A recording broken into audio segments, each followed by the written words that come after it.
Hey guys, this is Elvin. Just want to chat with you for a moment about the gospel. This verse has been in my head all day, and so I figured I'd go ahead and share it with you. Romans 5:8 says, But God shows his love for us in that while we were still sinners, Christ died for us. But God shows his love for us in that while we were still sinners, Christ died for us. Now, so much in this verse that I think can transform our lives. First off is that God is a creator of all things, and that he created heaven and earth, and that he created man and woman, and he created us under his rule and reign over the earth to steward the earth. And that he gave us a command that you know what, that he is worthy of all honor and praise and glory because he created all things, and by his will they have their being. It says that in Revelation 4:11. But this relationship between us and God was broken because we sinned.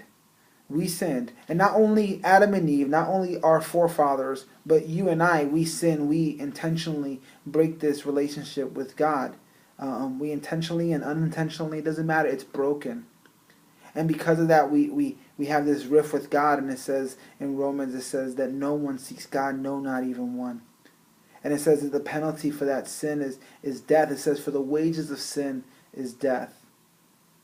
And in fact, in Hebrews 9:27, it says that it's destined for every man to die, and after that, to face judgment. See, and that's the reality of this God that we're talking about, that he's good, and he's holy, and he's mighty. But he is good, and he's holy, and he's mighty. And that this God is so far above us, and so much mightier than us, and that he's worthy of all honor and praise and glory, and yet we refuse to give it to him. That this God shows his love for us. He demonstrates. That it says that from the foundations of the earth, he had a plan. It says it in Ephesians 1. From the foundations of the earth, he predestined to call them to himself. That he had a plan. That this awesome, mighty God had a plan to demonstrate his love, his affection, his compassion, his mercy to those who would believe in him, who would trust him, who would love him. And it says that God shows his love for us. For who? For us. That's you and that's me. For us, in that, while we were still sinners, Christ died for us. And notice it says, in that, while we were still sinners, in that demonstrates his love and affection. In that, while we were still sinners, not after you got yourself cleaned up, not after you got yourself put back together, not after you got yourself out of your addiction, not after you stopped doing whatever it is that you're doing that's destroying your life and showing contempt for God.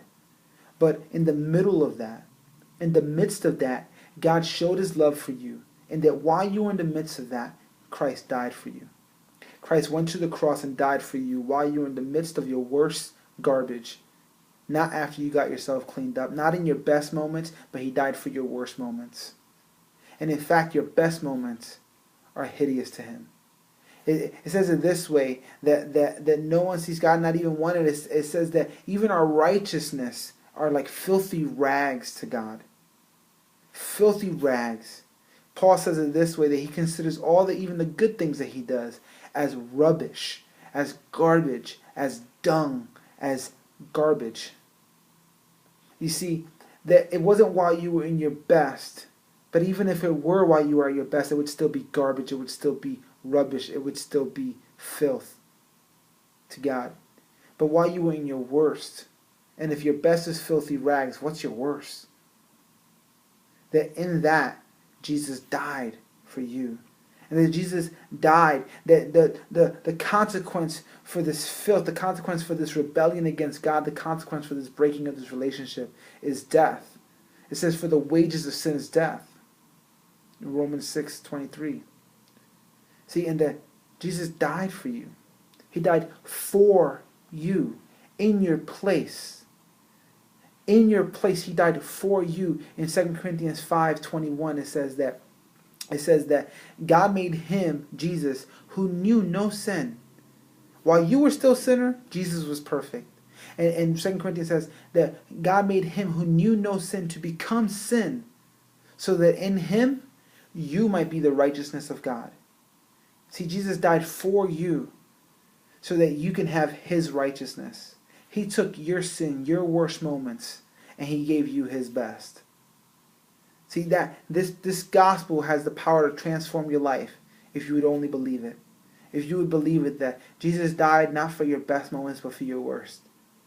And I don't know what's going on in your life, but man, I just have to believe that if you would believe and trust and put your hope in Jesus and the love of God that would die for a sinner, your life would be different.